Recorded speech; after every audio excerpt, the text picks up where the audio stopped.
सत्संग ऐसी जगह, यहां आने से इंसान की आत्मा को अलौकिक आनंद मिले,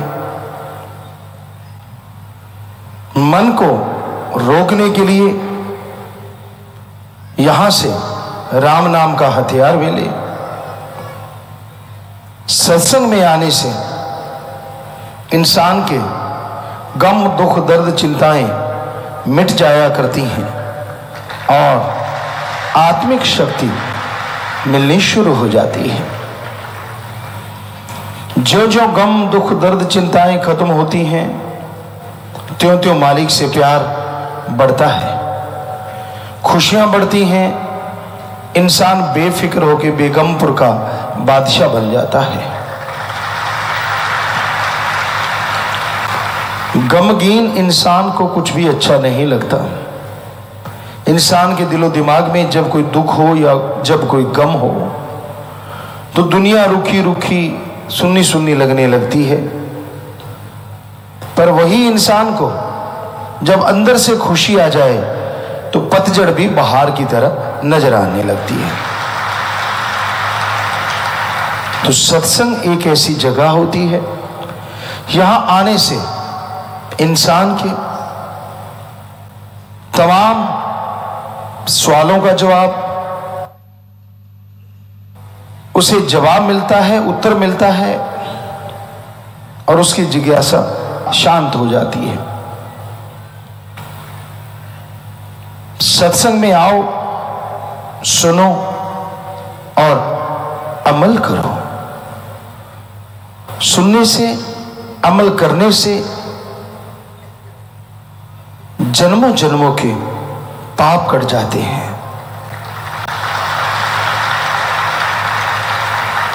इस जन्म में भी जो बुरे कर्म किए होते हैं उनसे मुक्ति मिलती है और जन्मों जन्मों के पहाड़ जैसे पाप कर्म कंकर में बदलते हैं। संग का रंग लाजमी चढ़ता है। जैसा करो संग वैसा चढ़े रंग। ये 100% सच है। आप जुआरी का संग करो, पत्ते लगाते उसे देखते रहो, उसके बढ़ते हुए पैसे, उसकी बढ़ती हुई ताकत से आप बड़े खुश होते हैं। यार ये तो बड़ा काम आसान है, ऐसे ऐसे करो, पैसे दुगुने तिगुने 4 गुना कई गुना हो जाते हैं। या शराबी का, नशेड़ी का संग करो, वैसे ही दिलो दिमाग में विचार आने शुरू हो जाते हैं। तो संग चुगलखोर का करो तो चुगली करने की आदत पड़ती है। संग बुरे कर्म करने वाले का करो तो बुरे कर्मों की भावना दिलो दिमाग में छाई रहती है। तो इसलिए संग का रंग लाजमी चढ़ता है। संत पीर फकीर कहते हैं आप सत्संग करो ताकि परमपिता परमात्मा की बात सुनो, और भगवान की बात सुनने से आपके संचित कर्म कटते हैं, नए अच्छे कर्म करने की शक्ति मिलती है और उस परम पिता परमात्मा से प्यार मोहब्बत बढ़ता है। जिंदगी में अगर भगवान का प्यार हो, सदगुरु मौला राम का प्यार हो, हमें नहीं लगता किसी और नियामत की जरूरत पड़ती है। दृढ़ यकीन, सच्चा प्यार। दुनिया में लाखों लोग ताने मारे, लाखों लोग गलत बोले, पर उसका एक प्यार जिंदगी जीने के लिए और बहार जैसी जिंदगी जीने के लिए काफी है। कई बार आपको कहावत सुनाते हैं, तेनू यार नाल की, तेनू चोर नाल की, अपनी नवेड़ तेनू होर नाल की। कौन कैसा है उससे तूने क्या लेना है। तू ध्यान रख अपने सदगुरु मौला की तरफ, तू ध्यान रख उस परमपिता परमात्मा की तरफ। जब तेरा प्यार उससे बढ़ता जाएगा, जब तेरी मोहब्बत उससे बढ़ती जाएगी, तो दुनिया की कही गई बातें आपको बुरी नहीं लगेंगी, उनकी चुभन महसूस नहीं होगी। दुनिया बहुरंगी है, ये किसी से भी खुश नहीं होती। कोई ना कोई ताना, कोई ना कोई टोंट कस ही देते हैं। अगर आप सही हैं तो सेवा सुमरण में ध्यान दीजिए, किसी की परवाह मत कीजिएगा, तो यकीनन आप खुशियां हासिल करेंगे और उनकी कही हुई बातें आपका कुछ नहीं बिगाड़ सकेंगी। वरना कलयुगी इंसान बड़े सेंसिटिव हैं, जरा सी कोई बात कह दो तो मुंह मोड़ लेते हैं, गुस्से हो जाते हैं। मालिक से जब प्यार होता है ना, उसमें क्यों किंतु परंतु की कोई मतलब नहीं होता।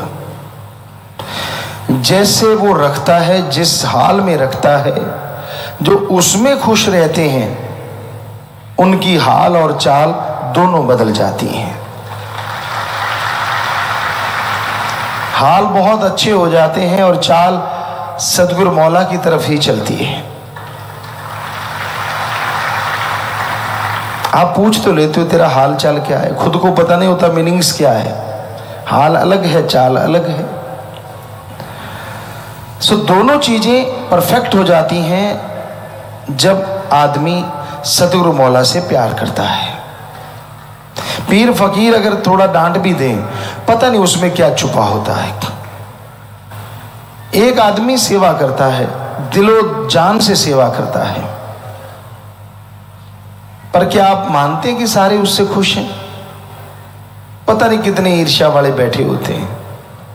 सदगुरु ने उसे दात भी देनी होती है, लेकिन ईर्ष्या वालों को भी शांत करना होता है, तो कई बार वो प्यार की बजाय डांट से ही दातें बख्श दिया करते हैं। पर रूहानियत कोई ऐसी समझ ले फिर तो बात ही क्या। अब अगर प्यार से बोलो तो बड़ा खुश, और डांट दिया तो पूछ टेढ़ी, फिर गड़बड़ हो जाती है। तो इंसान को हमेशा दिलो दिमाग में रखना चाहिए, पीर फकीर कभी किसी का बुरा सोच नहीं सकते, करना तो बहुत बहुत दूर की बात। और जो सेवा करते हैं उन्हें तो कभी कल्पना भी नहीं करनी चाहिए कि सदगुरु मौला उनका आकाज करेंगे या अल्लाह राम उनका आकाज करेंगे, क्योंकि वो तो बिना सेवा वाले, बिना नाम वालों का भी भला मांगते रहते हैं, और सेवा वालों को तो पता नहीं क्या क्या तोहफे बख्श दें। बस वचनों पे पक्के रहो, सेवा सिमरण करते रहो। ये हो नहीं सकता कि आपको खुशियां ना बढ़े, खुशियां बढ़ेंगी, पर वो कहते हैं ना, जिसे वो प्यार करता है उसे अजमाता है, और अजमाने के बहाने खजाने खुशियों के लुटाता है। पर जो अजमाने में ही खिसक जाए तो फिर सदगुरु क्या करे। कई होते हैं। सो ध्यान यही रहे कि सत्संग सुन के अल्लाह राम से लिब लगाए रखो, तो राम अजमाते अजमाते भी दया में रहमत से माला माल कर देंगे, अंदर बाहर बहारें ला देंगे।